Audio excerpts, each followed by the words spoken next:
everyone. Why are they trying to keep Biden in office? Biden is done, you guys. And I think it's really sad that all these Democrats and the Shields are trying to keep him in office. They know his time is up in office. They need to let that man go ahead and enjoy his life, the rest of his life, and do what he needs to do, because he has the largest job in America, and that's to run the country. He has influence over the world. And Biden is having trouble even getting his words out. He's stumbling and mumbling over his words. And he's on a major stage. And the world is looking at him. This is our leadership. And they're just trying to pry him up there and keep him going for as long as he can. Bless his heart. But Biden can't even remember what he's going to say from one moment to the next. And I'm not sure what his wife Jill is doing about that, but if he were my husband, I would talk him into just stepping down at this point. Because it's really just not even good for the country at this juncture. And I'm a voter. So looking at that's another major reason why I believe it's time for Biden to hang it up. When they were at the D-Day celebration,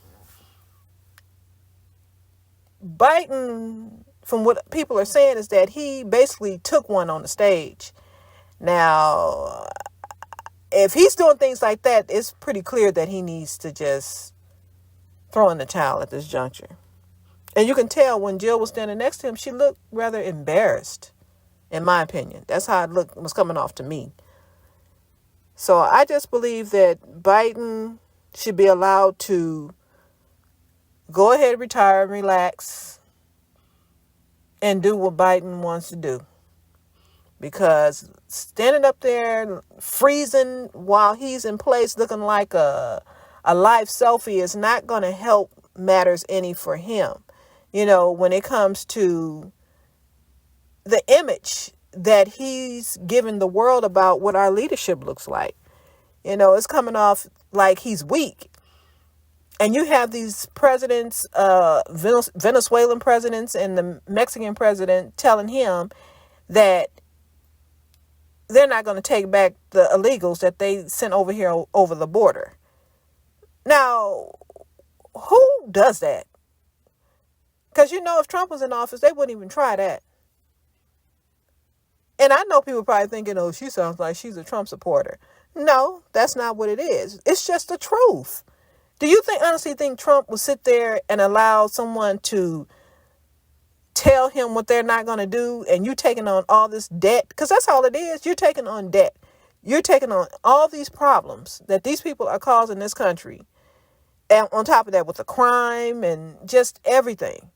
We already have a housing crisis problem. And now you're letting all these people come here, just trying to find places to put these people in. Building places, open abandoned schools, opening gyms, they just trying to find every place they can to stuff these people. But I just don't understand why they couldn't do this for the homeless population here in the United States. If they're finding a means for them and housing for people coming across the border, again, why can't, they do this? But I'm going off on a tangent. No, I don't. It makes no sense. And in my opinion, Biden should have paid what the country owed before he decided to have this foreign agenda and allow these illegal immigrants to come here to the United States, because they need to pay the reparations that's owed to foundational Black Americans. That's what they need to do. And they should have done that before they're allowed to take on all this other debt. They want to say the country's in debt. Biden is not making good decisions, in my opinion, for this country. And we're his base. So being that we're asking for reparations, he should have paid that. He would have came out cheaper paying us reparations than sending money to Ukraine, giving money to Russia. I mean, excuse me, not Russia. Strike that. Israel and all these different countries. He's just giving money away to everybody. And at what point, when does it stop? But you don't want to pay us reparations?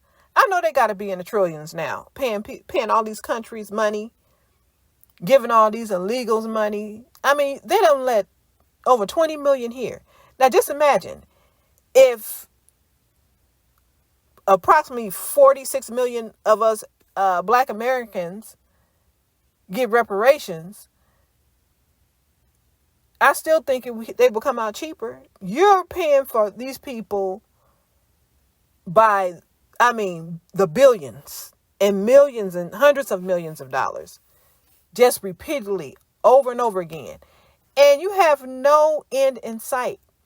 If Biden get in another 4 years, these payments are daily, because when they cross the border, they're getting gift cards. So can you imagine all the people come in, the millions of people coming in daily? Then when they get here, you have to keep taking care of them. Can you imagine how much money that is? I don't think we'll ever know how much they're really spending on these immigrants coming in here, illegal immigrants coming in here.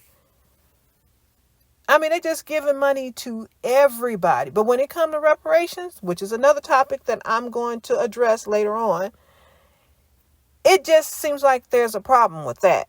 But trust and believe, it would be better for us to get reparations. At least we will put the money back into the country. A lot of these people, they're helping come over here from these other countries. All they're doing is taking the money and sending it back where they came from. Our money will stay here, and it will help to build the economy, because we'll put it back in. We'll buy homes. We'll do things. We'll build businesses, and we'll contribute to society, because that's just what Black Americans do. That's what we've been known to do in history. We make something out of nothing. And we just need the debt to be paid. If Biden was to pay us reparations today, he would win hands down. If Trump was to pay us reparations today, he would win hands down. But you can see when it comes to Black America, the sentiments are the same for both candidates, presidential candidates. They want our vote, but they really don't want to give us anything tangible. They want to keep saying black this, using us and weaponizing us against one another to say who's the more racist and, president. But it is what it is, And Biden just needs to hand over the torch to someone else. And I'm not saying it's Kamala's the option. She's not an alternative. Trust me, she's not. And that's just my opinion. I believe they need to find 2 new candidates, a new presidential candidate and a new VP for the United States moving forward as far as the Democratic Party, and potentially the same for Trump, because a lot of Black voters are iffy on him because he's not offering any type of tangibles at all. I'm voting for the couch for 2024. So can you guys please tell me what you think? And leave your comments, share, and like my video.